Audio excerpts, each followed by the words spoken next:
సిద్ధం సభలో చంద్రబాబు టార్గెట్ గా విమర్శలు గుప్పించారు జగన్. రా కదలిరా అంటూ పార్టీలను ఆహ్వానిస్తున్నారని సెటైర్ వేశారు. 14 ఏళ్లు సీఎంగా పనిచేసిన చంద్రబాబు చేసింది చెప్పుకోవడానికి ఏవీ లేదంటూ ఫైర్ అయ్యారు. ఈ మధ్య కాలంలో ఆయన అంటా ఉన్నాడు, తెలుగుదేశం పిలుస్తోంది రా కదలిరా అని చెప్పి అంటా ఉన్నాడు. పిలుస్తా ఉంది. ప్రజల్ని కాదు పార్టీలను పిలుస్తా ఉన్నాడు. దత్తపుత్రుడిని పిలుస్తా ఉన్నాడు. నేనిచ్చే ప్యాకేజీ కోసం రా కదలిరా అని చెప్పి దత్తపుత్రుడిని పిలుస్తా ఉన్నాడు. వదినమ్మను పిలుస్తా ఉన్నాడు. కమలం పార్టీలో చేరి అక్కడ నా మనిషిగా రా కదలిరా అని చెప్పి వాళ్ళ వదినమ్మను పిలుస్తా ఉన్నాడు.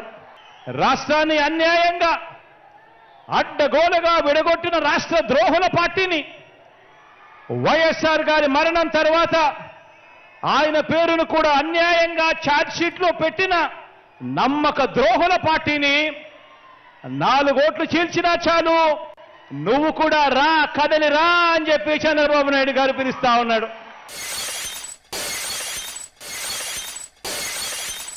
14 ఏళ్లు ముఖ్యమంత్రిగా పరిపాలన చేసి నేను ఇది చేశా అందుకే నాకు ఓటేయండి అని చెప్పి అడగాల్సిన పొజిషన్లో ఉన్న 14 సంవత్సరాలు ముఖ్యమంత్రిగా చేసిన వ్యక్తి చెప్పుకునేందుకు ఏమీ లేదు. కాబట్టి రాజకీయాలన్నీ కూడా వాళ్ళయి పొత్తులు జిత్తులు నక్క జిత్తులతో సాగుతా ఉంది.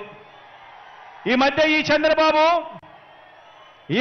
చంద్రబాబు గారికి ఎన్టీ రామారావు గారు గుర్తుకొస్తా ఉన్నాడు.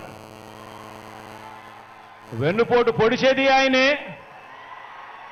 మళ్ళీ ఎన్నికలప్పుడు ఎన్టీ రామారావును గుర్తు తెచ్చుకునేది ఆయనే.